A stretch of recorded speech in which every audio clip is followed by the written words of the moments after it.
Assalamualaikum warahmatullahi wabarakatuh.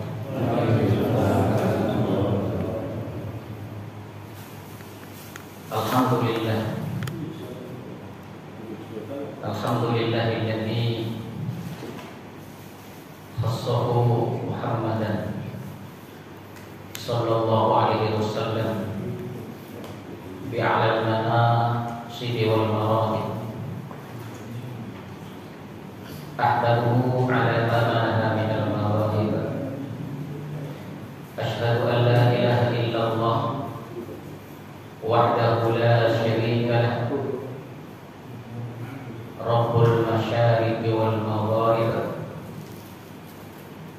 Wa ashhadu anna Muhammadan abduhu wa rasuluhu al-mab'uts ila sa'iril a'ajib wal a'rib.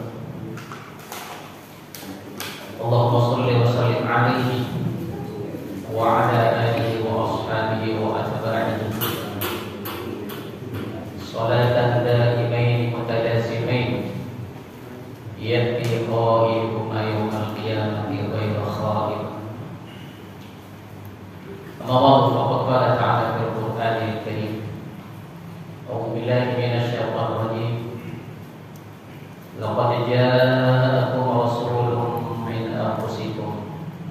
azizun alaihi ma 'anittum harisun 'alaikum bil mu'minina raufur rahim.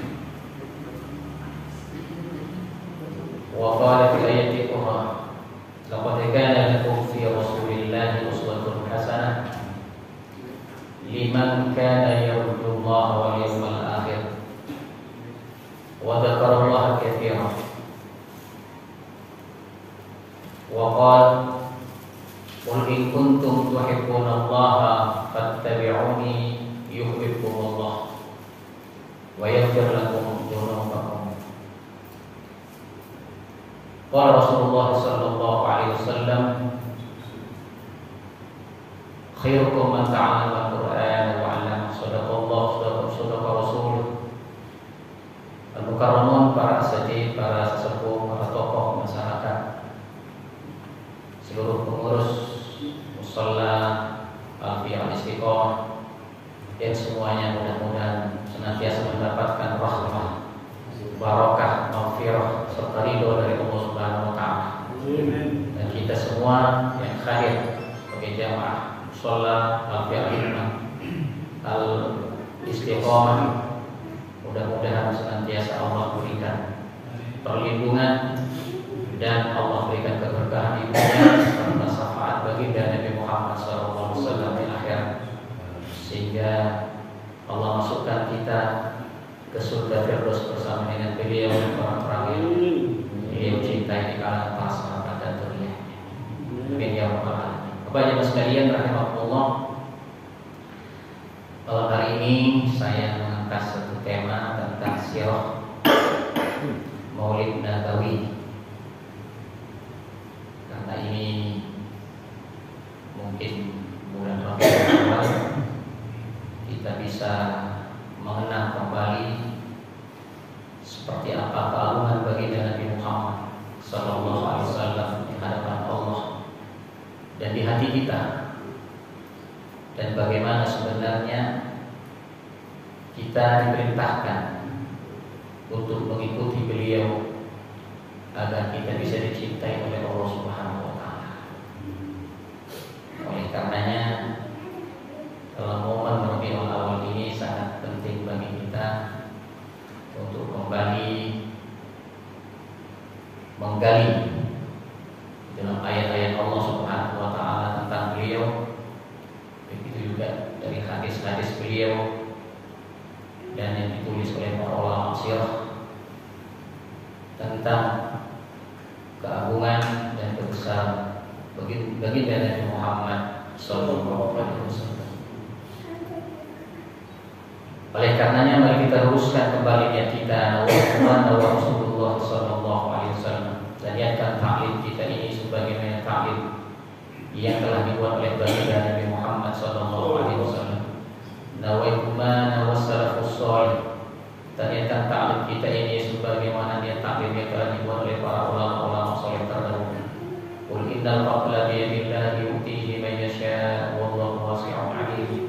Yakhtassu bi rahmatihi man yasha' wallahu dzul fadlil 'adzim. Bapak-Ibu sekalian rahimakumullah. Berbicara tentang baginda Muhammad sallallahu alaihi wasallam, ini bukan hanya pembicaraan manusia akhir zaman, akan tetapi sejak manusia pertama Nabi Adam telah mengenal siapa baginda Nabi Muhammad SAW. Begitu juga telah tertulis di kitab-kitab para nabi terdahulu, bahkan akan datang bahwa akan datang seorang nabi terakhir, seorang utusan terakhir yang oleh Allah Subhanahu wa taala telah diciptakan nurnya sebelum diciptakan langit dan bumi. Kemudian Allah utus di akhir zaman sebagai penerus risalah kenabian dan menjadi penutup risalah kenabian itu nabi terakhir, yaitu dengan membawa Al-Quran dengan agama dinul Islam yang diperintahkan untuk didakwahkan ke seluruh alam sebagai rahmat dari Allah Subhanahu wa taala kepada alam semesta. Bapak-Ibu sekalian rahimakumullah. Allah Subhanahu wa taala berfirman dalam Al-Qur'an, "A'udzubillahi minasyaitonir rajim. Laqad ja'akum rasulun min anfusikum azizun 'alaihi ma 'anittum harisun 'alaikum bil mu'minina raufur rahim." Laqad ja'akum, sungguh telah datang kepada kalian semua rasulun, seorang utusan, min anfusikum, dari golongan kalian, bukan dari golongan jin, bukan dari golongan malaikat, tapi dari jenis dan golongan manusia.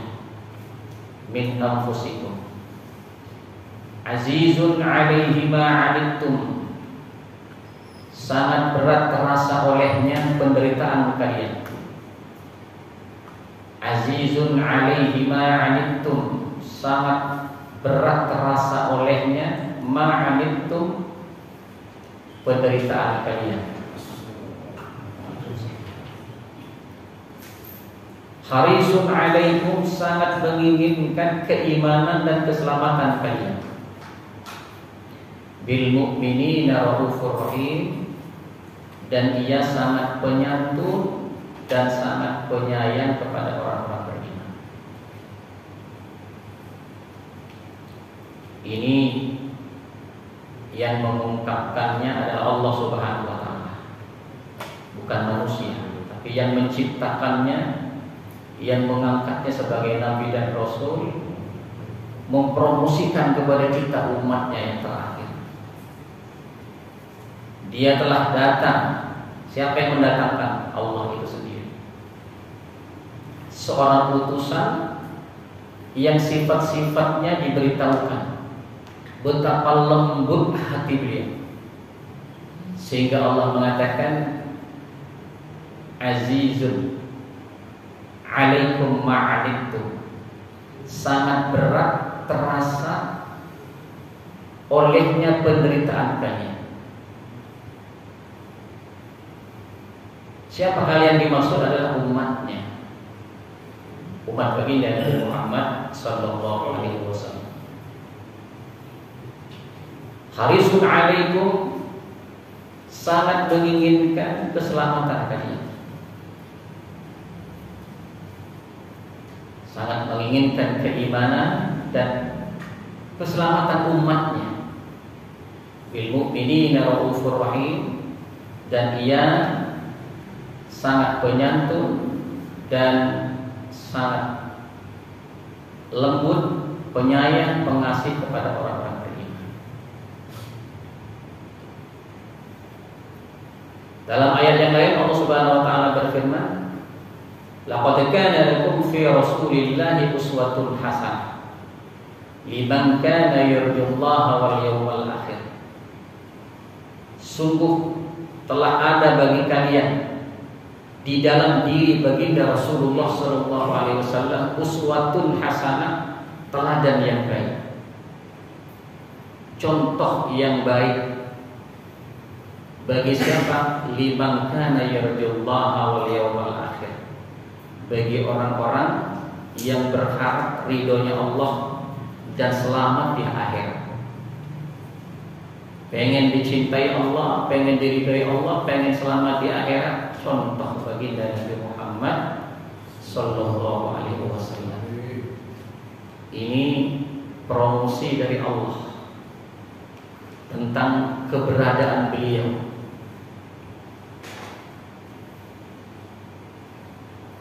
Bahkan dalam ayat yang lain Allah berfirman, "Qul in kuntum tuhibbunallaha fattabi'uni yuhibbukumullah."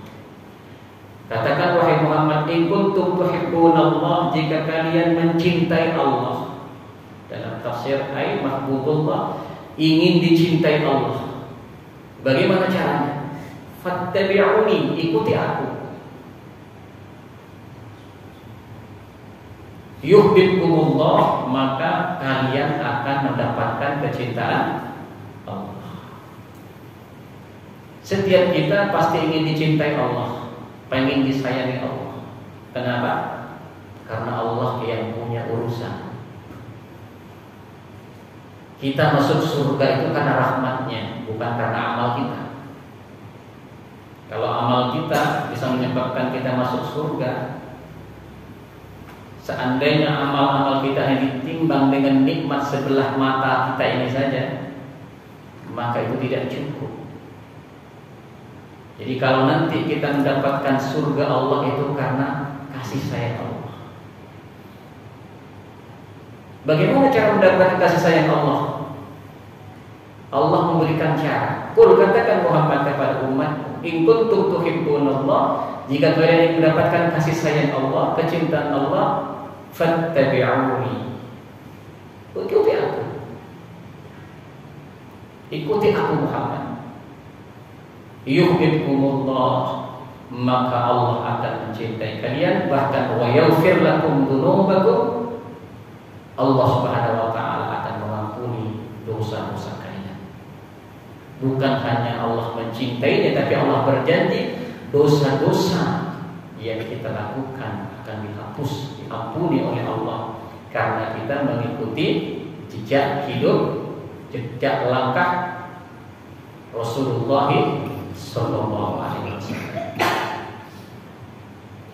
Maka dalam ayat yang lain Allah berfirman, "Wa ma arsalnaka illa rahmatan lil alamin." Aku tidak utus engkau Muhammad kecuali kasih sayang kepada alam semesta. Alam itu bukan hanya manusia, bisa juga malaikat, jin, manusia, binatang, tumbuh-tumbuhan, hewan, dan makhluk yang lain. Itu akan mendapatkan rahmat dari Allah Subhanahu wa taala dengan adanya baginda Nabi Muhammad sallallahu alaihi wasallam. Wa ma arsalnaka illa rahmatan lil alamin. Terus bagaimana kalau kita benar-benar disuguhkan oleh Allah rahmat yang seperti ini? Apa yang harus kita lakukan? Qul bi fadlillahi wa bi rahmatihi fa bidzalika falyafrahu. Qul, katakan Muhammad, bi fadlillahi, dengan karunia Allah, wa bi rahmatihi, dan dengan sebab rahmatnya Allah, fa bidzalika, maka sebab itulah falyafrahu, hendaklah kalian bergembira. Jadi ada perintah dalam Al-Quran bergembira. Jadi perintah itu bukan hanya perintah sholat, perintah puasa. Ada juga perintah dalam Al-Quran, falyafrahu, hendaklah kalian bergembira. Jadi gembira itu perintah Al-Quran. Bergembira ketika mendapatkan apa? Bifadlillah, ketika mendapatkan karunia dari Allah, wa bi rahmatihi, dan rahmat Allah. Dibahas oleh ulama apa itu fadlullah wa bi rahmatihi. Setiap tafsir dalam Al-Qur'an kalau kita baca, bi fadlillah itu artinya adalah dengan turunnya Al-Qur'an. Wa bi rahmatihi dengan pengamalan Al-Qur'an. Allah menurunkan Al-Qur'an dan kemudian Al-Qur'an itu diamalkan. Itulah karunia dan rahmat Allah. Siapa yang menerima Al-Qur'an ketika diturunkan? Baginda Nabi Muhammad sallallahu alaihi wasallam. Siapa yang mengamalkan Al-Qur'an itu dengan sempurna dan mengajarkannya? Baginda Nabi Muhammad sallallahu alaihi wasallam. Itulah makanya Rasul dikatakan sebagai rahmatan lil alamin. Maka dengan hadirnya baginda Nabi Muhammad yang membawa Al-Qur'an, mengajarkannya, mengamalkannya, hendaklah kita bergembira. Dari sinilah kemudian sebagian ulama mengambil dalil tentang ketika kita merayakan maulidnya Nabi Muhammad sallallahu alaihi wasallam. Jadi dia pakai ayat fabidzalika falyafrah. Karena dikatakan rahmat, apalagi yang lebih besar daripada terutusnya baginda Nabi. Karena dialah yang menerima Al-Qur'an, sahibul Al-Qur'an. Dan dia mengamalkan Al-Qur'an dengan sempurna, dan dia yang menyampaikan Al-Qur'an dan diistafetkan sampai hari kiamat. Rahmat yang mana lagi yang lebih besar daripada datangnya baginda Nabi, daripada kelahirannya baginda Nabi Muhammad sallallahu alaihi wasallam. Maka ulama yang dikatakan kepadanya, kenapa kamu merayakan maulid Nabi? Dikatakan, karena saya bergembira atas kelahirannya. Kenapa kamu bergembira? Karena saya mencintainya. Kenapa kamu mencintainya? Karena saya orang beriman. Jadi kalau kita mengaku beriman, pasti kita akan mencintai Rasulullah. Kalau kita mencintai Rasulullah, pasti bergembira atas kehadirannya. Kegembiraan inilah yang kemudian diperintahkan oleh Allah. Qul bi fadlillahi wa bi rahmatihi fa bidzalika falyafrah. Katakan Muhammad, dengan karunia dan rahmatnya itu hendaklah kalian bergembira. Wa khairum mimma yajma'un, dan itu lebih baik dari apa yang mereka kumpulkan. Bapak Ibu sekalian rahimakumullah, betapa Allah Subhanahu wa taala menjelaskan tentang baginda Nabi ini di dalam Al-Qur'an. Jadi kalau Bapak baca Al-Qur'an, kemudian Bapak baca terjemahannya, di sana Bapak akan merasakan sebenarnya ketika kita baca Al-Qur'an itu, kita itu bersama siapa? Al-Qur'an itu turun kepada baginda Nabi dan disampaikan lewat baginda Nabi. Jadi kalau kita lagi baca Al-Qur'an, kita harus merasa bersama Nabi. Ketika baca Al-Qur'an, kita bersama Allah, bersama Rasulullah, kita mendengarkan dialog antara Allah dan Rasulnya. Jika kita baca Fatihah, kita ingat Allah, ingat Rasulnya. Itulah kenapa doa itu ditolak oleh Allah tanpa membaca sholawat. Setelah memuji Allah, kita bersalawat kepada baginda Rasul. Itu ajaran Al-Qur'an.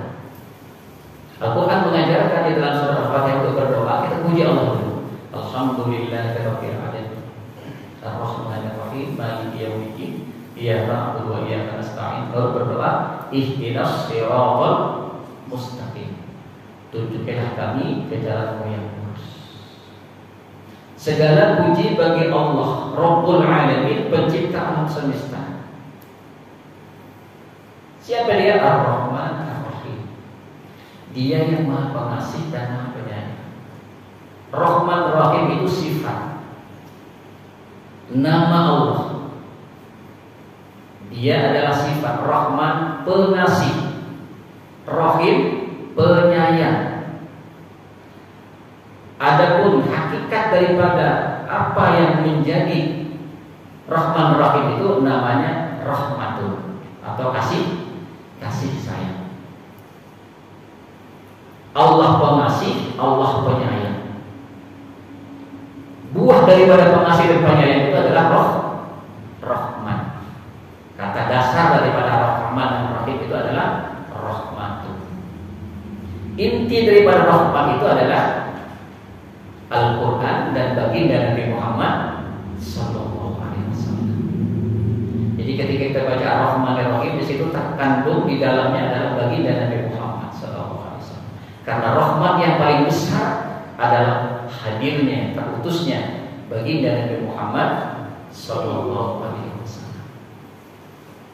Bapak Ibu sekalian rahimahumullah, ini baru kita baca bagaimana promosi Allah tentang baginda Nabi Muhammad Sallallahu Alaihi Wasallam di dalam Al-Quran.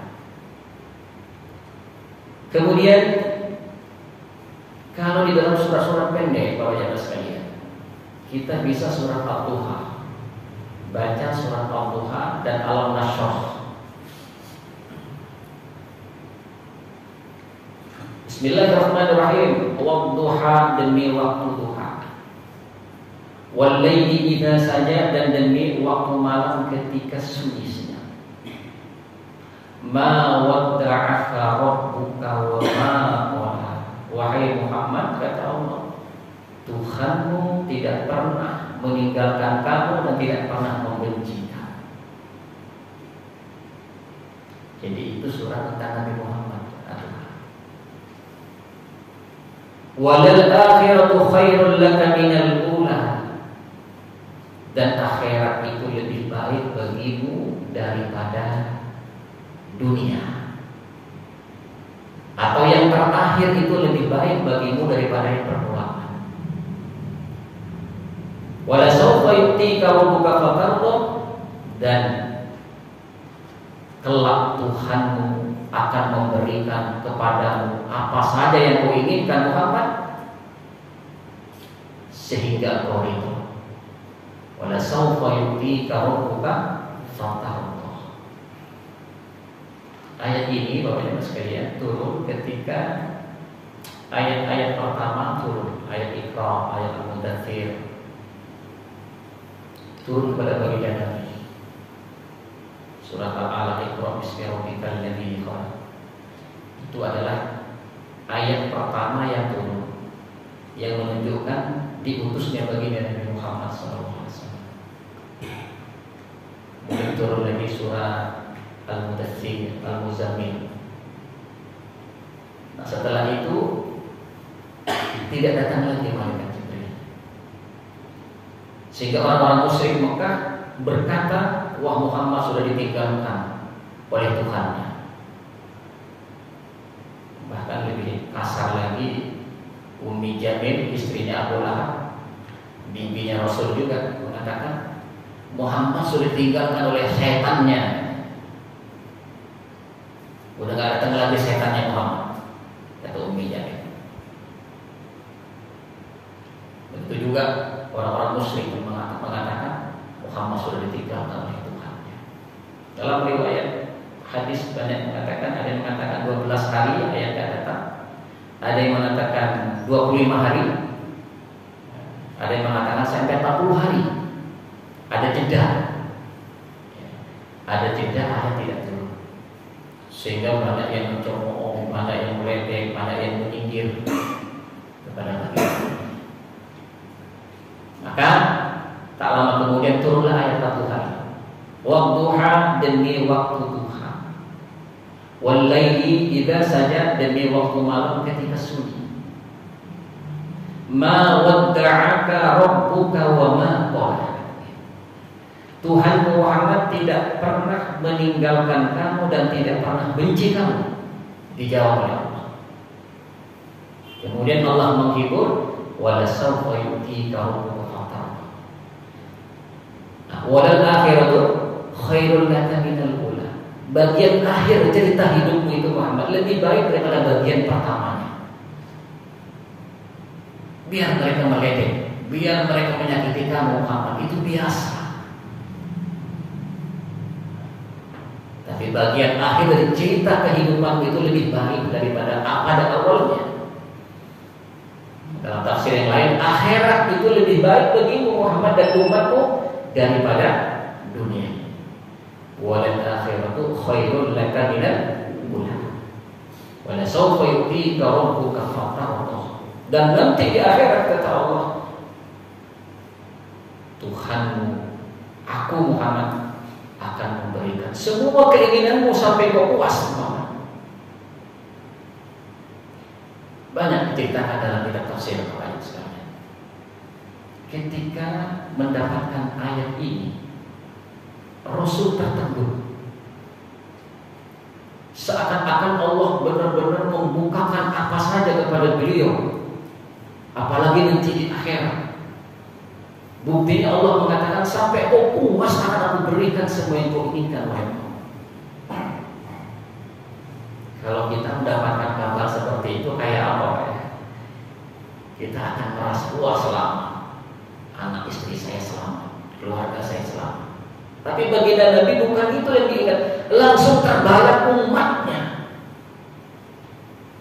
Langsung terbayang umatnya.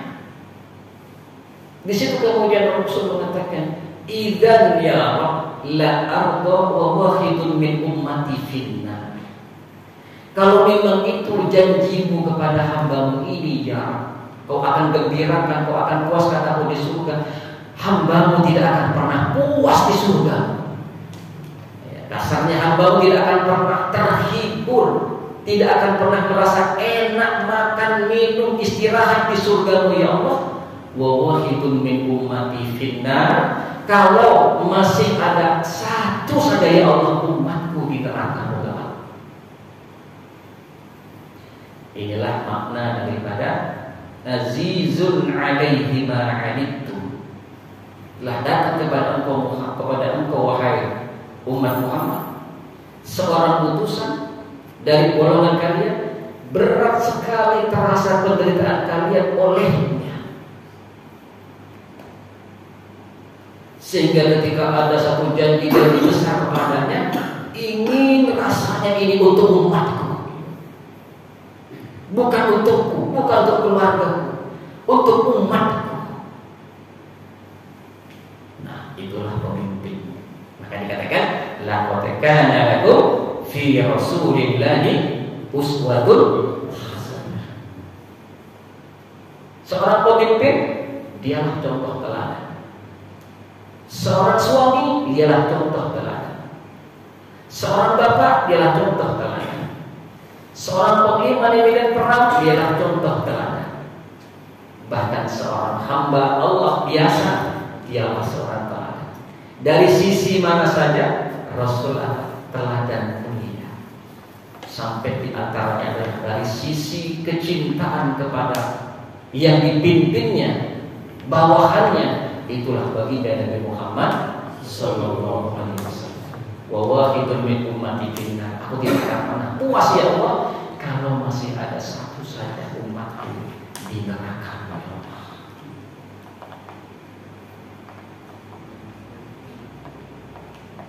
Bagi mukminin Raufur Rahim, sangat kasihan, sangat sayang kepada orang-orang beriman.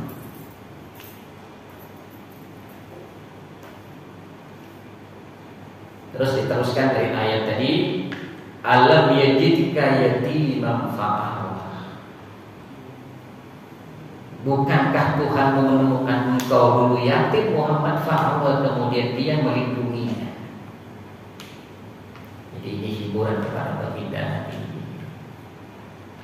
Ketika awal-awal dia disakiti oleh umatnya, oleh para tetangganya, para pengikutnya, maka Allah mengingatkan bahwa dia telah diberikan banyak nikmat oleh Allah.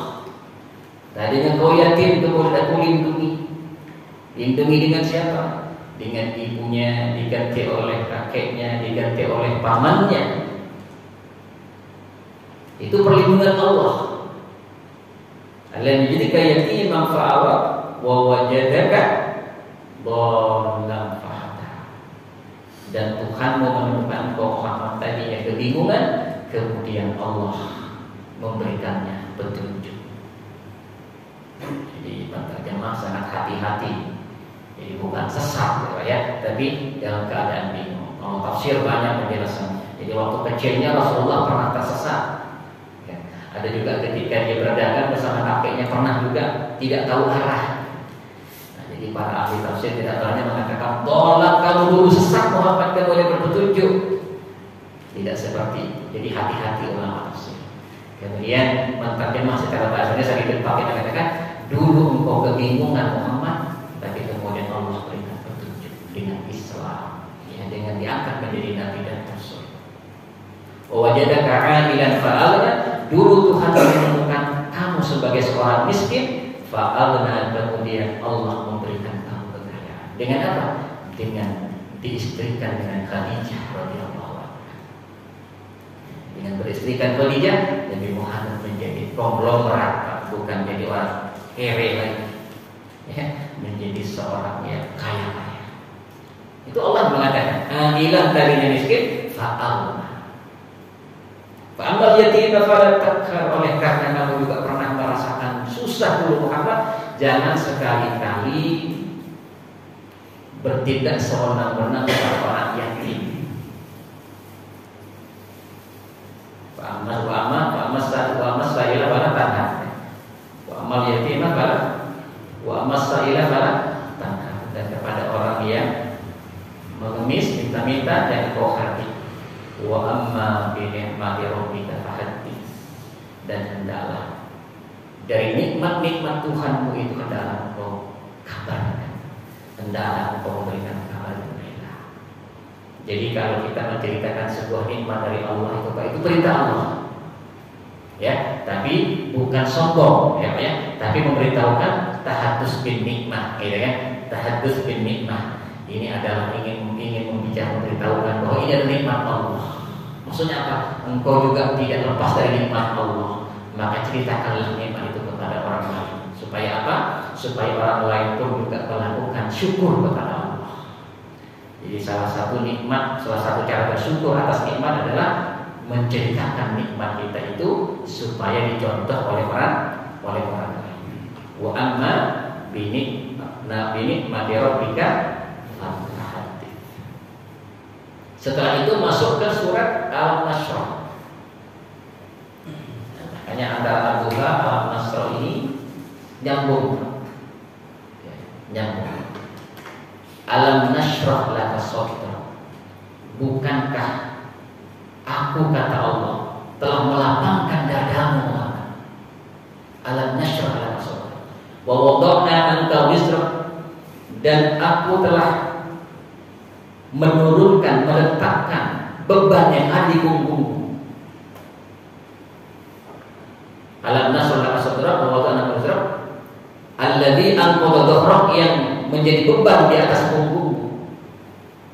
Alam nashrah laka sadrak wa wada'na anka wizrak, terus alam nashrah laka sadrak wa wada'na anka wizrak alladzi anqadha dhahrak wa rafa'na laka dzikrak,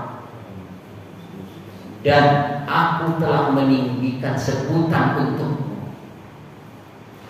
Apa kata ulama tafsir tentang hal ini? Apa yang dimaksud dengan itu? Allah katakan dalam sebuah diskusi, ketika aku disebut, maka nama Muhammad disebut juga. La ilaha illallah Muhammadur Rasulullah. Ketika kita sholat dibaca itu, asyhadu an la ilaha illallah wa asyhadu anna Muhammadan Rasulullah. Mana ada kemuliaan itu. Dalam kitab Tiba dikatakan wa qaranas buhum asli tambihan ala uluhi maqami, dijejerkannya nama Muhammad dengan nama Allah sebagai peringatan, sebagai pemberitahuan atas kemuliaan baginda Nabi. La ilaha illallah Muhammadur Rasulullah. Bapak sebut berapa kali dalam sholat? Dalam sholat wajib, dalam sholat sunnah. Para malaikat pun juga menyebutnya la ilaha illallah Muhammadur Rasulullah. Seperti apa sih mulianya Nabi Muhammad itu? Ya, sampai menjadi nama Allah dibrandingkan dengan namanya. Itulah disebut dengan warafatna laka dzikrak. Ya, aku angkat sebutan namamu. Warafatna laka dzikrak. Terus fa inna ma'al usri yusra, inna ma'al usri yusra. Sesungguhnya bersama dengan kesulitan itu ada kemudahan. Bersama dengan kesulitan itu ada kemudahan. Jadi ayat ini turun ketika salat Duha tersambung dengan surat ini. Ketika Rasul sudah diledek, dicaci maki, ya, oleh pengikutnya pada saat itu, maka Allah hibur dia dengan surat ini. Ya, termasuk di antaranya, apalagi aku cari Muhammad. Ya, kemuliaan sudah aku berikan kepada. Ya, memang setelah kesulitan itu ada kemudahan. Setelah kesulitan itu ada kemudahan. Bahkan yang maksudnya kesulitan di situ, satu kesulitan akan diapit oleh dua kemudahan. Itu maknanya. Karena kalau dari sisi ilmu nahwunya itu dikatakan al-us itu isim ma'rifat dua kali. Al-usri dua kali. Yusronnya tanpa al, yusron. Nah, jadi kalau ada dua isim ma'rifat maka yang dianggap satu. Tapi kalau ada isim nakirah dua yang tanpa al itu dianggap dua. Maka artinya adalah bersama dengan satu kesulitan akan datang dua kemudahan. Bersama dengan satu kesulitan akan datang kemudahan. Fa idza faragta fansab wa ila rabbika farghab. Apabila kau selesai mengerjakan satu pekerjaan, maka bergegaslah masuk ke pekerjaan yang lain dan hanya kepada Tuhan kau berharap. Nah, jadi umat Islam itu termasuk baginda Nabi enggak pernah selesai tugasnya, ya sampai diambil oleh Allah. Begitulah umat Nabi Muhammad, ya, sebagai contoh, ya, apabila dia telah menyelesaikan suatu pekerjaan terus bergegas ke pekerjaan yang lain sehingga menjadi berhasil, dan harapan satu-satunya hanya kepada Allah, ya, berhasil di dunia dan berhasil di akhirat. Bapak jemaah sekalian rahimahumullah, ini baru surat-surat pendek dan ayat-ayat sekitar Nabi Muhammad. Kalau dibongkar lagi perlu waktu lama, ya, perlu waktu lama. Sengaja ini belum saya sampai ke hadis-hadis, ya, riwayat-riwayatnya, tapi seputar ayat saja. Seputar ayat saja sudah menunjukkan betapa besar dan agungnya derajat baginda Nabi Muhammad SAW di hadapan Allah, dan betapa pentingnya kedudukan baginda Nabi di hadapan kita sebagai umatnya. Kenapa? Dengan menjadi umat Nabi Muhammad, kita menjadi umat terbaik. Para umat terdahulu belum masuk surga, para nabi terdahulu nanti belum masuk surga, kita dan umat dan Nabi Muhammad dimasukkan surga kedua. Padahal kita datang belakangan, ya Pak ya.